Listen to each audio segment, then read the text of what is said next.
The American Civil War was, without any question, one of the most important conflicts in which America took part. So this is not surprising that a lot of war games are covering this conflict, both concentrating on the global aspects, so covering the entire war, as well as focusing on specific battles or campaigns. One of the most important systems covering the entire Civil War, but concentrating on different theaters, different battles fought during this conflict, is without any doubt the great battles of the American Civil War system. And today, a review of one of the games published in this series.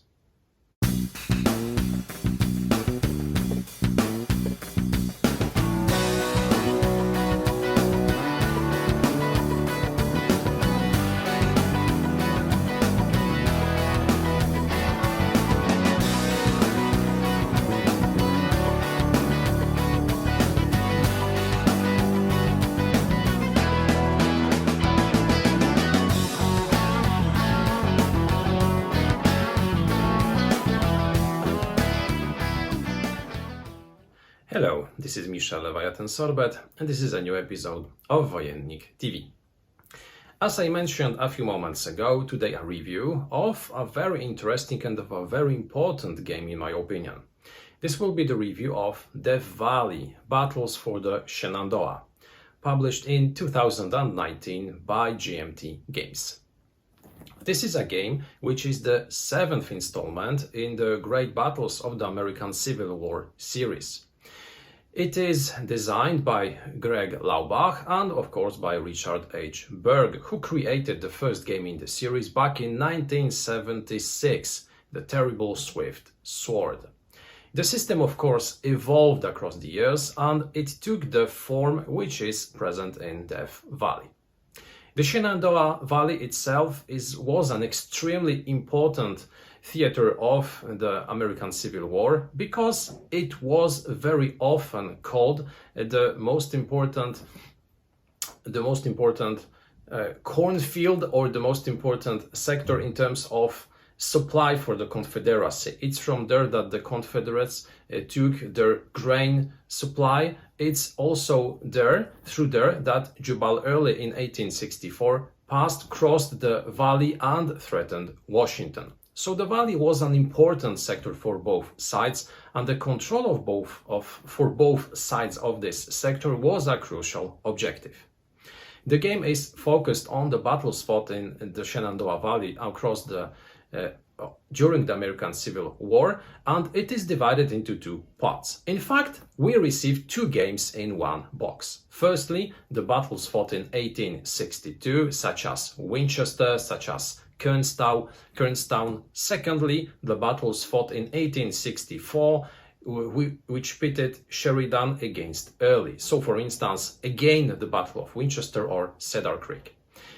This is a game which is at the limits of a standard game, and it is almost a monster game in terms of the number of components, because we receive almost 2,000 counters and a lot of playing maps. But in fact, you will be always choosing the battle that you want to recreate from small-scale engagements, such as, for instance, the Battle of Winchester, or large battles which were fought in 1864, in which you will be using two huge maps and really a lot of counters. Today I'd like to show you how this game looks, briefly explain how it works, because I won't be explaining all the rules. This should be a separate video with a tutorial taking a lot of time, because this is quite a complex game in terms of rules, in terms of exceptions, and it deserves to be treated in a different material. Today only a brief explanation of the basic concepts of the system. Then at the end of the video I'd like to share with you my final thoughts, and I'd like to give you my final recommendation concerning this game. So let's begin, and let's first take a look at how the elements of the battles for the Shenandoah look. Here is a brief look at Death Valley Battles for the Shenandoah.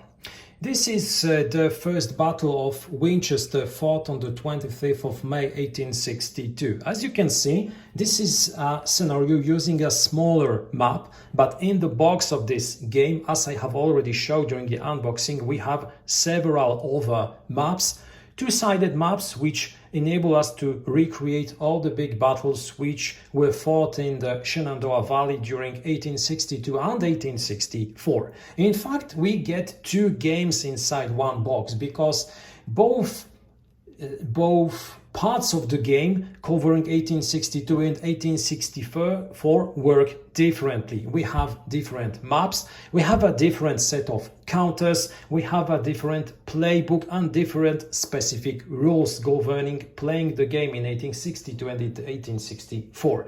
In 1864 we have larger battles, we have some more chrome concerning some additional rules, we have new orders which arrive, we have bigger scale engagements, because as you can see, the first Battle of Winchester is played on a small map, but when we play games, when we play the scenarios from the 1864 booklet, we sometimes will be using even two big maps on which we'll have a lot of counters. So the number of counters, the number of space on which we can maneuver will be significantly bigger. So the first element which we will be using is the playing map. As you can see, each map is a paper map, a map with an hexagonal grid. Each hex is labeled with a number, enabling us to set up counters correctly during setup. Each map is, in my opinion, a small piece of art. They are really gorgeous, extremely pretty, at the same time extremely functional. I had absolutely no doubts how to read the different terrain features which are on the map. Maybe with a small exception, I had sometimes difficulties distinguishing pikes and roads, but this is a minor thing. So as you can see, a lot of things are printed on those maps because we have a lot of terrain feature. We have some woods, we have some small buildings, we have some cities. As you can see, the city of Winchester, the town of Winchester is also on this map. We have some small rivers, we have some creeks, and we have roads, pikes, trails, we have fences and other terrain feature. A very important element of all the maps of Death Valley are also the difference in elevation. As you can see, we have hexes which are differentiated by their color. We have some slopes, crests, which all make movement, maneuvering a little bit more difficult, and it requires us to think a lot about where to place our units, from which path to take in order to occupy the best possible position in order to attack our opponent, but also to obtain the maximum possible cover when counter-attacked. Apart from the maps, we will be obviously using counters, and we have really a lot of counters in this game. As I said a few moments ago, some of them will be used playing scenarios set in 1862, the others will be used in 1864. Apart from that, we have a lot of generic, a lot of informational counters, markers, which will be used to track different information during the game. For instance, we have a lot of counters which will be used in order to indicate losses or current strength of units, because units are not eliminating just after lost combat. They are not reduced in terms of flipping them where a reduced strength is presented, because it's not the way Death Valley and in general this system works. Each strength loss will be indicated using those counters. We have counters which will be used in order to track, to indicate that units have an extended disorder, an extended column while moving. We will be using markers to indicate that a unit has extended its line to the left, or maybe to the right if we decide so. We have markers which will be used in order to indicate units who refuse the right, or which refuse the left, etc. We have really tons of counters, and what you're seeing right now is only a part of all that we have in this box. More than 1,500 counters are in this game, but what deserves to be mentioned is that those counters are of a high quality. As you can see, I haven't rounded them because I do not find it necessary. They are quite sturdy. They do not have a lot of elements on the corners, so this really accelerates the way how we can prepare a game freshly after opening the box. So obviously the most important counter type which we'll be using are the units, and here we have in fact 3 types of units and also the leader counters.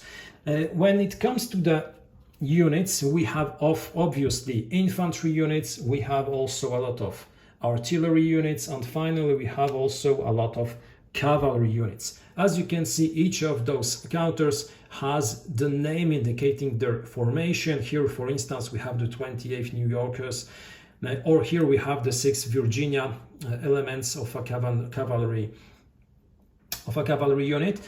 Each of those counters has some parameters. The first one is their strength, indicating how strong such a unit is in combat. As I mentioned earlier, if a unit takes losses, we will indicate it by placing a corresponding counter beneath such a unit. Then we have the cohesion rating, which is extremely important in this game, because cohesion, being a representation of the organization, of the level of training, morale of a unit, will influence the possibility of a unit to sustain the disorganization tests, which will be often required by some game effects. Being disordered, which is indicated by flipping the counter, as you can see, the small d, will have negative impact on a unit's efficiency. As you can see, the only parameter which changes from one side to the other is the cohesion rating, which is, as I said earlier, a very important factor. Additionally, the color of the small rectangle in which the cohesion rating is printed indicates also the brigade to which such a unit is attached, which is extremely important in terms of activation. Finally, we have the artillery units, which have the 3 factors. I said the strength factor, the cohesion rating, and the movement factor, which is to the far right. We have also some letters which indicate the type of gun or the type of weapon that a unit is using, which will influence the maximum range of a unit and the possible modifier obtained by a unit while shooting at your opponents. Apart from those 3 types of units, we have one extremely important, or maybe the most important type of counters which will be placed on the map, and those are the leader counters. And this is the heart of the system which is used in the Valley, because leaders in the Valley come in 4 types. We have firstly the overall commanders, which in fact represent yourself because you're in command. But there are also some counters which will be placed in some battles, which will grant additional benefits to the army of such a commander. Then we have the corps commanders, we have the division leaders, and finally the brigade leaders. The core and the most important element of the mechanics of this system is the command system and the activation system, which is related to the chain of command. In general, this means that in order to be fully operational, a single unit has to trace a line of command towards its brigade leader. The brigade leader should trace such a line towards its division leader, and the division leader should trace such a line to its corps commander. If this line is traced up to the corps commander, such a unit can use all its capacities and can combat at the highest possible efficiency. If such a line is not maintained, the unit is out of command and it is significantly reduced in terms of operational capacities.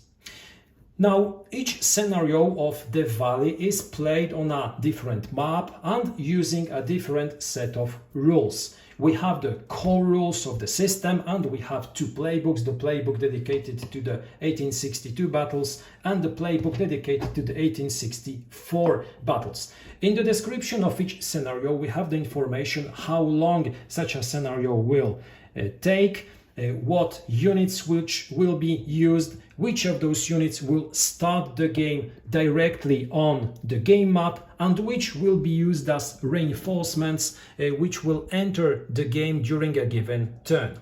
Each of the scenarios will also indicate what are the victory conditions, because in general we will be receiving points for inflicting losses to our opponent, for making enemy divisions or brigades combat ineffective, but we will be also scoring points for specific situations which are described in each scenario. For instance, when playing the First Winchester battle, the Confederacy scores points for exiting units by the northern map edge. In other battles, we will receive points for controlling specific hexes. It can also happen that some battles will be resolved due to sudden death, because some scenarios say that a sudden death can occur if some situation on the battlefield occurs. So it all depends on the scenario. Each scenario is described. We have both its historical setting as well as some specific rules governing gameplay. From the mechanical point of view, this system is all about command. And the first thing that we do during each turn is to determine initiative, which is important in terms of being able to execute the first activation during a turn, because this game uses the cheat pool activation system. But in contrary to many games, the pool of the cheats will be or can be different from turn to turn, because this is strictly related to the efficiency of the formations present on the battlefield. During the orders segment, we determine chain of command in order to see if division leaders, brigade leaders, and individual units are within their chain of command, which, as I said earlier, influences their efficiency. Then we have the small segment of activation efficiency determination. Each player picks efficiency markers in order to determine the efficiency of each of his core. The scenario will tell us how many of those cheats and with what numbers we will be using, and randomly drawing those cheats will indicate also the number of activations that such a division, such a core will be able to make during a given turn. This influences the number of activation markers which will be put into the pool. We have several markers related to each division, as you can see with the stripe indicating such a division, and in accordance to the efficiency cheat drawn earlier, in accordance to some other modifiers, a certain number of those cheats will be added to the activation pool. Then when all those cheats are ready, when the initiative player executed his first order, because as I said earlier, winning initiative enables us to choose one of the cheats and to execute an instant activation before overactivations happen, we pass to the orders phase, during which we will be drawing cheats from the pool and activating different divisions. We have the possibility of making some changes in terms of orders which units on the battlefield execute, because in the game all units, all formations will be acting in accordance to their orders, to orders which were given to those units by their leaders. We have three basic types of commands. Those are march, which enables us to quickly move from one part of the battlefield to another. Then we have the advance order, which enables us to move and to attack to some extent, and we have the attack order, which enables us to quickly attack units which are adjacent or in close distance to our own units. In 1864 we have one additional order which can be given to units, but I won't be explaining how it works right now. So it is possible, of course, to change those orders, because the type of orders under which a unit acts limits to some extent its possibilities, granting it some benefits but also sometimes hindering their possibilities.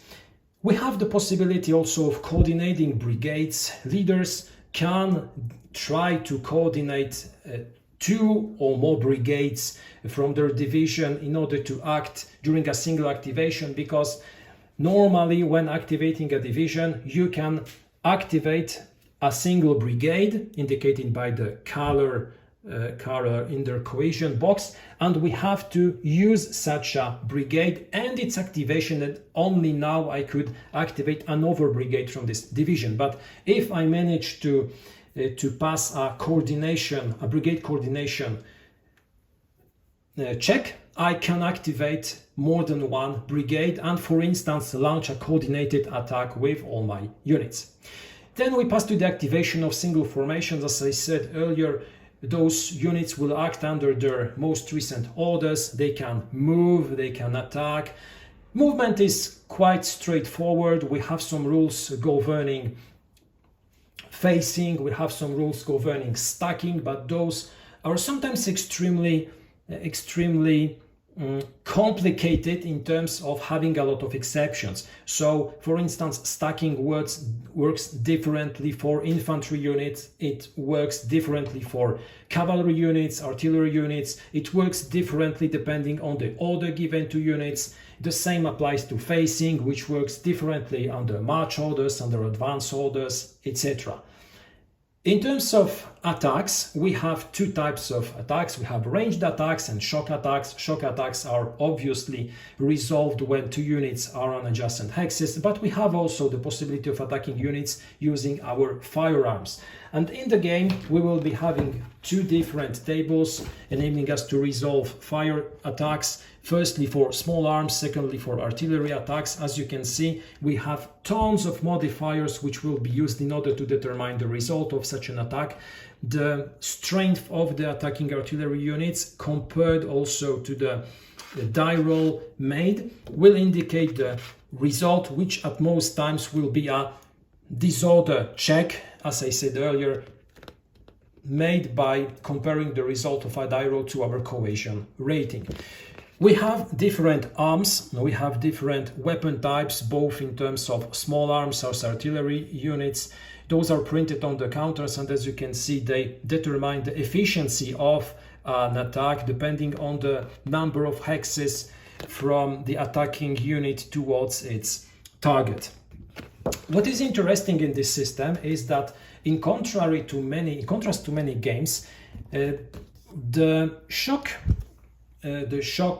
combats are resolved using the odds ratio, but the odds ratio will only determine the type of die roll modifier applied to the die roll. In many games, the odds will determine the column where the result of the combat should be checked. Here it works differently. The odds ratio will be only one of the modifiers used during the combat roll. As you can see, we have a small combat roll, but with a lot of descriptions in it.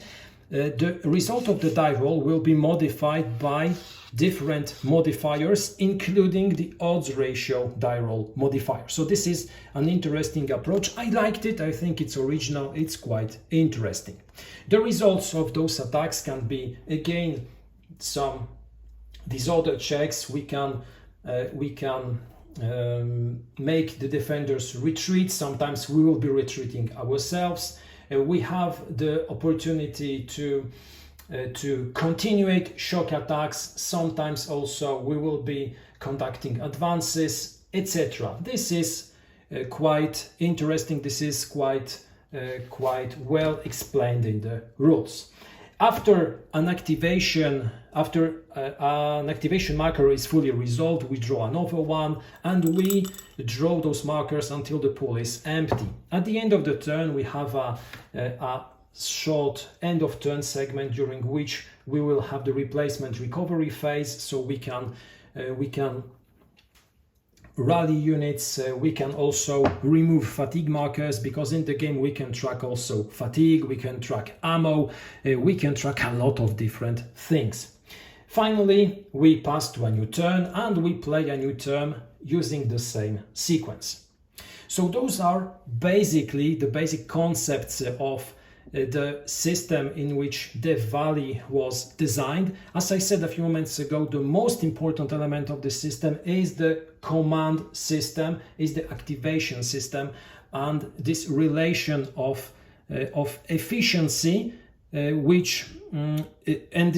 efficiency system, which depends on units being in command or out of command. Now, having explained all that, now I'd like to invite you to the final part of this video, during which I'd like to tell you a few words about what I liked in this system, what I think are its strong, but also the weaker points, and did I enjoy playing Death Valley. I will start my final opinion on my conclusion concerning this game by focusing on the visual aspect and the quality of the components of this title. Now, buying the game, buying this box, we will really be overwhelmed, because it is quite an expensive game, but believe me, the quality and the quantity of what we receive is well worth it. When opening the box, we will be stunned by the quality of design, by the quality of the components. We receive nearly 2,000 counters, gorgeous counters, very pretty and at the same time very functional. And I must say that in terms of quality, GMT Games really nailed it.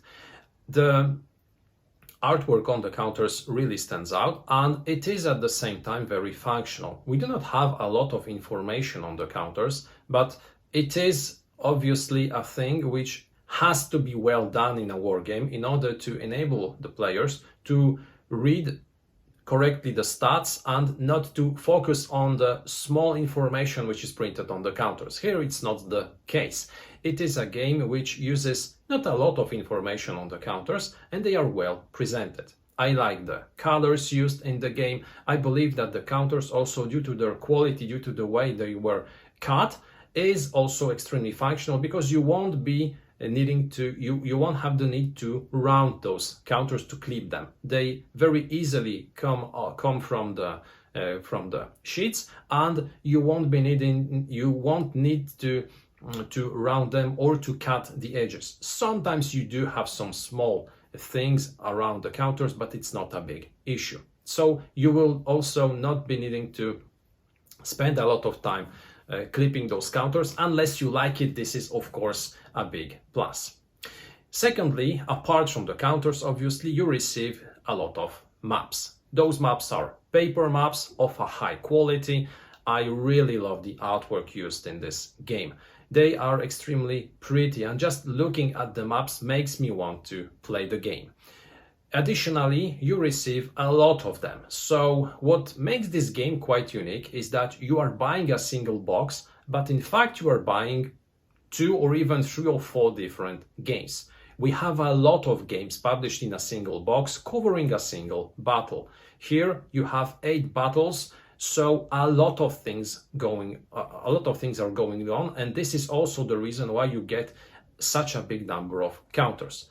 This could have been easily published in 2 boxes, the first one concentrating on 1862, the second one on 1864, but it wasn't published such, and kudos to GMT Games for deciding to publish it in a single box, because thanks to it, the players receive a lot of elements in a single box.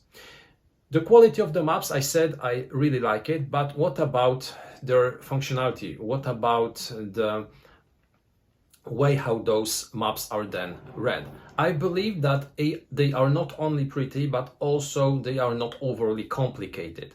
Still, you have a lot of terrain features on those maps, but when looking at a single map, you will not find all the terrain feature, or not always all the terrain feature, which are possible. So it's not that complicated that you might expect. When looking at the terrain effects chart, you might think, well, this seems complicated. We really have a lot of things going on here.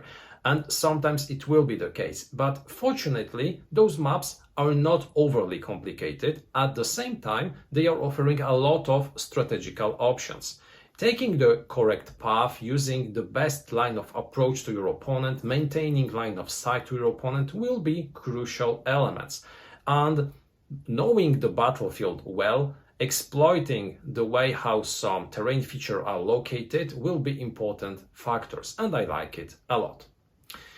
When we speak of mechanisms, because of course we cannot judge a game only by its cover, only by the quality of its components, I must say that what I really appreciate in this game and in this system overall is the number of details, is the quality of chrome of elements which simulates how the fight and how the battles went during the Civil War. So this is a game which is really focused on simulating how both the campaign for the Shenandoah Valley, but also the battles fought during the American Civil War in general looked like.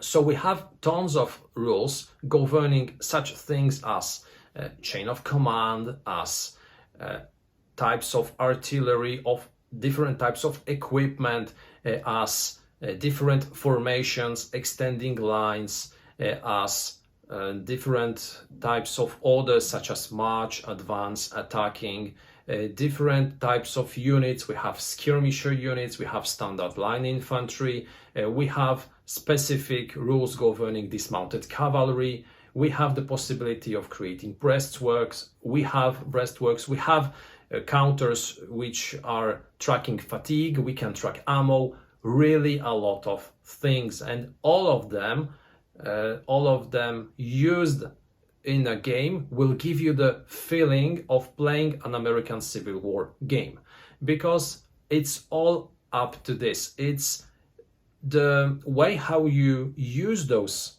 mechanisms in the game that will make you create this feeling of recreating battles fought during this conflict. So from this point of view, the game is a real gem, because it uses all the elements which used together, well linked together, will make you feel fighting an American Civil War battle. And this is how games should be done in terms of simulating the conflict that they are focused on. In this sector, the Valley really shines. What I really like is also the use of some interesting mechanical patterns. Firstly, obviously the chain of command, which is not a thing not uncommon to other war games, but here it's quite specific in terms of how this quality of command influences the efficiency and the number of activations that your unit have. This is a cheat pool game, but we have a lot of cheat pool games in which we have a dedicated set of activation markers put into the pool, which is constant from turn to turn. In this system, it's different, because the number of activation markers that you can use during a given turn is strictly related to the quality of your command. And I really like this approach, because this makes the game extremely interesting, and it increases also the dynamics of a battle. A situation can rapidly change, and being on the offensive doesn't mean that you will be exploiting your advance up until the final stages of the battle. The situation can change due to the quality of command. If your leaders are killed, if your leaders are too far, your units who advanced won't be as efficient as they were.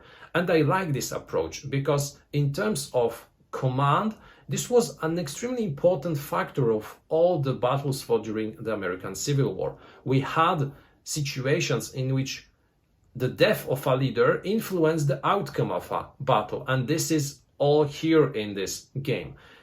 Being in command gives you huge advantages, enables you to efficiently use your full spectrum of options. Being out of command reduces your effectiveness, and this is easy on paper, difficult to apply, because maintaining a chain of command, which is required to use your units to your best, is quite a task. And I like this approach a lot. This is the thing which, in my opinion, makes this game quite unique, which is the most important element of the game, which is the heart of the entire system. Still, we have some other interesting elements, mechanical aspects such as different types of orders, such as mentioned earlier also, possibilities of extending our line, dismounting cavalry, different factors of ranged fire depending on the weapons that we use, an interesting approach towards shock resolution in which the odds ratio is not determining the column in which we'll be finding for the result of the battle, but being only a die roll modifier is also a quite interesting approach. So those are the things which I really like in this system, which I think are the strong points of this title. Now, what are the things which I like less? Firstly, I must say that the rules are not very well written, and I really had a headache while reading them. I have read them 3 or 4 times before tackling my first game, and still I wasn't comfortable. I still had a lot of doubts. I still had to search for a lot of things. This is a rule book which is quite long, which doesn't underline the most important elements in the way it should underline. It has too few examples concerning, for instance, how counters look, how to read elements which are absolutely crucial in terms of setting up a scenario. It doesn't also tell you which scenario we should play as an introductory scenario. The first one, the first Kernstone battle, is not an easy one to play. You should play the second scenario, the race to the wall, which is easier to understand. You have some doubts concerning, for instance, what is a brigade. I'd like to read in the rule book very well explained how to read this crucial information. It is there. It is at the beginning of the rule book, where you have the description of information concerning a counter, but you do not have it on the small example. You have it in the text, where it is written in a phrase which is not underlined, but then it is crucial in terms of command, in terms of setting up units. You have also some doubts concerning how to read counters if you have the same unit and then the unit with an A with a B. You know it if you read only the 1864 rule book. If you read the series rules, if you read the 62 rule book, you won't know that those are sub-elements of this big unit, that you can use or the big unit or both smaller units, which can be linked, which can be divided. You have to read the entire 1864 rulebook on the part of it in order to know it. So it's not a good rulebook. It's a rulebook which should be written in a different way, which should include more examples. Maybe a small example of a turn, how a turn looks like, would be also welcomed. Another thing is that I absolutely do not understand why we do not receive an additional player aid on which the turn sequence is prepared. This is astonishing. I do not understand, because the turn sequence is not very easy. You still have it on more than a half of a page in the rulebook. It is printed inside the rulebook. It's not printed on the last page of the rulebook, and you do not have it on a player aid. I had to constantly keep this page open playing my entire first game, and I find it bizarre. I think that it should be placed on a different player aid. Also, the activation system could be explained on such a player aid, exactly telling you how to proceed, how to activate units, how many units you can activate depending on the quality of your command. So those are the things which, in terms of the functional aspect, on the quality of the components, should have been done better. Then we have the rules, but not in terms of how they were written, in terms of how many of them we have in this game. Sometimes when playing my first 2 or 3 games, I really had the feeling that the game bogs down, but that I spend really a lot of time on doing things which constantly slow down the pace of the game. And I had to concentrate on verifying the chain of command, on verifying the line of sight, on verifying the range of different units, because mind you, depending on the type of weapon, the range will be different and it will vary, on verifying the number of strength points in each of the stacks, because stacks work differently, both for infantry as well as for artillery and cavalry, and again it works differently if you change orders. It required me to verify how to change formation. It required to constantly change the counters, determining the number of losses that units sustained. We really have a lot of those, and additionally we have a lot of small rules, a lot of small exceptions. The system in its core basics is not very complicated, but the number of small rules governing specific situations, governing special units, special cases which happen 1 in 200 occasions, makes this game difficult to learn. It's a game with a high entry level. It's a game which will be quite slow to play during your first plays. When you know well the system, when you know what to look at, when you learn how to activate your units, how to create your activation markers pool, on which elements to focus, this will be easier. But still, I'm quite confident that even after a few plays, you will be surprised by finding a small ambiguous rule telling you that you cannot do something in a given circumstance. This, of course, increases the Chrome aspect, increases the feeling of playing a Civil War game. It simulates how some small things could have happened during a battle which took place during the Civil War, but at the same time it adds, in my opinion, too much to control for a player. And the balance between simulating a battle and playing a battle is, in my opinion,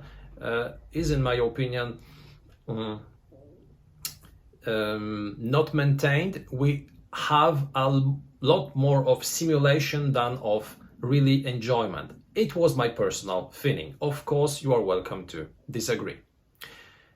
Concluding, Death Valley Battles for the Shenandoah is, in my opinion, a very interesting game, a game with really high quality components, with an extremely good price to quality and quantity ratio, because you won't be buying just a single game, you'll be buying at least 2 games inside one box, enabling you to recreate a lot of interesting, important battles fought in the Shenandoah Valley during the Civil War.